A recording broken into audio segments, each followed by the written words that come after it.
बहुत ही simple manner में लिखता है रिस्पोंडेंट के बारे में। 2Q जो है रिस्पोंडेंट के बारे में बात करता है। इसका जो मेजर केस था, ये वाला केस नहीं करते, देख लेंगे इसका क्या है, पर लेकिन याद करने के लिए we will be using this case. Hiral P Harsora versus Kusum Narottam Das Harsora, ये वाला केस करेंगे। So let us write this answer on respondent under DVA.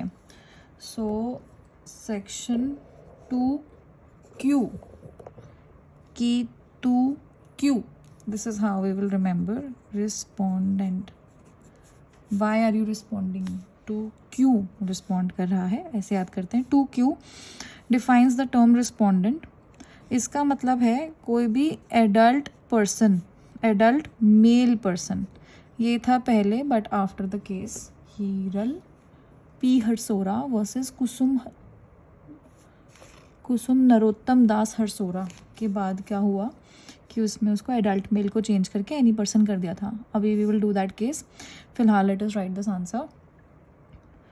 2Q defines respondent, it means any adult male person जो है या रहा है अभी तक इन अ डोमेस्टिक रिलेशनशिप। डोमेस्टिक रिलेशनशिप हमने पढ़ा हुआ है 2F में, domestic domestic, so 2F, with the aggrieved person and against whom the aggrieved person has sought any relief under this act. Adult person, adult male person जो is or has been in domestic relationship with aggrieved person, ये 2A में defined है, okay, aggrieved person, and against whom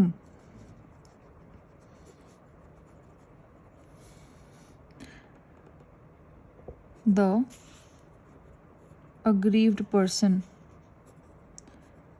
has sought any relief,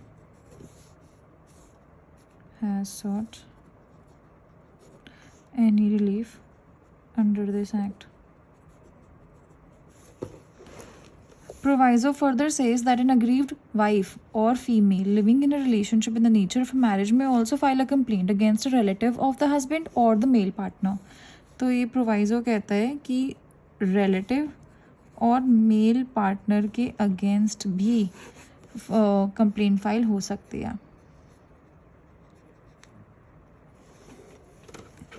सो ये जो case है Sandhya Manoj Wankhede versus Manoj Bhimrao Wankhede interpreted the expression respondent in 2Q of the act. The court held that female relatives of the husband or male partner are not excluded from the ambit of a complaint. कि complaint में female relatives को भी हम include करेंगे. It was held that an aggrieved wife or female living in a relationship in the nature of a marriage can file complaint against a relative of the husband or male partner. तो इसमें थोड़ा सा जो scope है उसको widen किया इस case में। अगर बाई चांस याद रह जाए तो उसको अपने नोट्स पे तो लिख ही लेते हैं। इसका केस है संध्या मनोज वानखेड़े, और सरनेम में भी यही आ रहा है, versus Manoj BR Wankhede.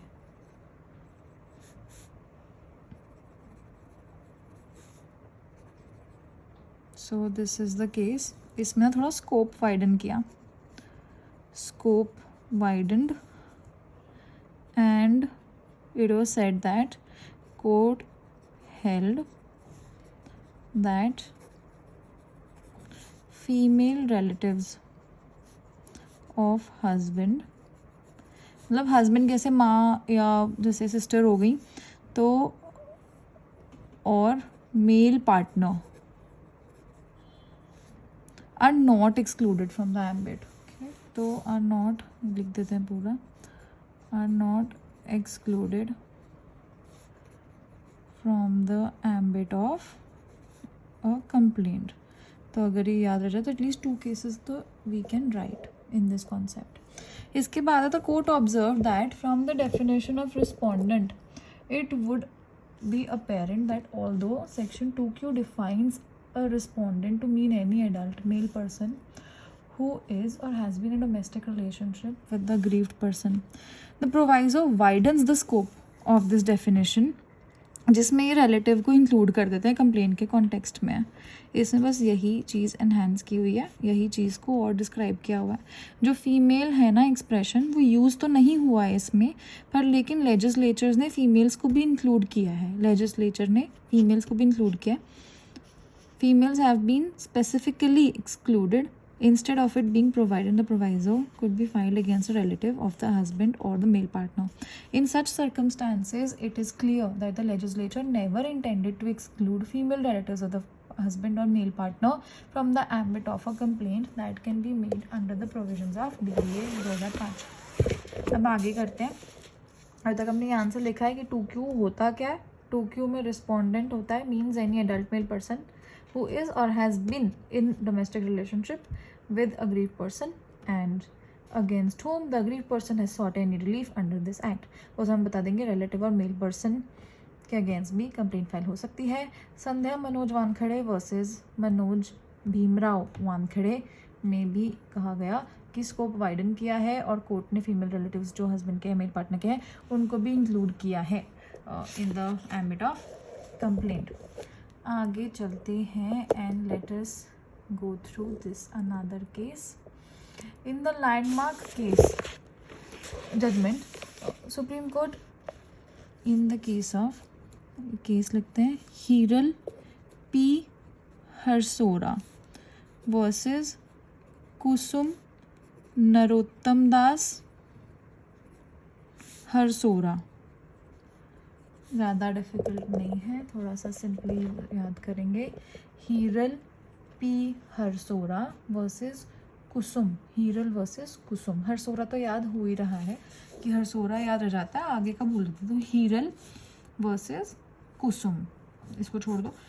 Hiral Harsora versus Kusum Harsora.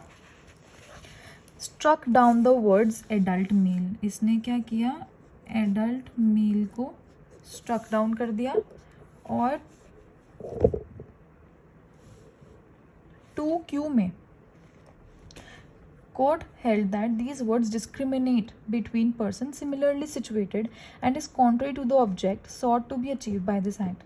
The microscopic difference between male and female, adult and non-adult, regard being had to the object sought to be achieved by the act is neither real nor substantial, nor does it have any rationale to the object of the legislation. The court held that if the respondent is to be read as only an adult male person, it is clear कि जो women है वो evict हो जाएंगी और coverage में नहीं आएंगी। The object of the act can very easily be defeated by an adult male person not standing in the forefront but putting forward female persons who can therefore evict and exclude the aggrieved person from the shared household। ये कह रहे हैं कि जो male person है ना वो क्या करेगा, वो अपनी फीमेल किसी फीमेल पर्सन को आगे खड़ा करके अग्रीव्ड पर्सन को तंग कर सकता है या शेयर्ड हाउस होल्ड से निकाल सकता है।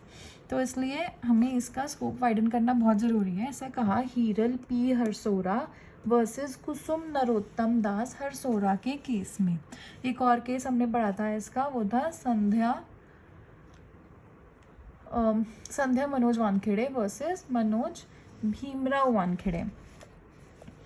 The court also said that it is possible that a non-adult member of a household can aid or abet the commission of acts।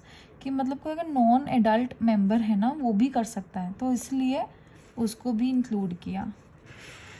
So in this answer it is very simple. हम पहले बताएंगे respondent क्या होता है, उसके दो cases समझा देंगे। हीरल में हम इसका मेंशन करेंगे कि एडल्ट मेल को स्ट्रक डाउन किया, it has been struck down, और इसको वाइडन स्कोप करने के लिए यहाँ पे पर्सन लगा दिया है कि मतलब इसमें फीमेल भी इंक्लूड हो जाएगी जो अग्रीव पर्सन को तंग कर रही है। Microscopic difference between male and female, इसमें जो ऑब्जेक्ट था जो भी अचीव होना था उसको फुलफिल किया। The court held that if the respond is to be read only as adult person, तो क्लियर है कि वो उसको आगे करके दिक्कत दे सकता है। So the court also said it is also possible that non adult member, कि एक तो यहाँ पे एडल्ट मेल यूज़ किया हुआ है, इसमें फीमेल भी कर सकती है और नॉन एडल्ट मेंबर भी कर सकता है दिक्कत टू द अग्रीव्ड पर्सन। सो इसलिए इसमें यही होल्ड हुआ कि this was struck down and the scope was widened. This is what we will write. So this is the answer for this.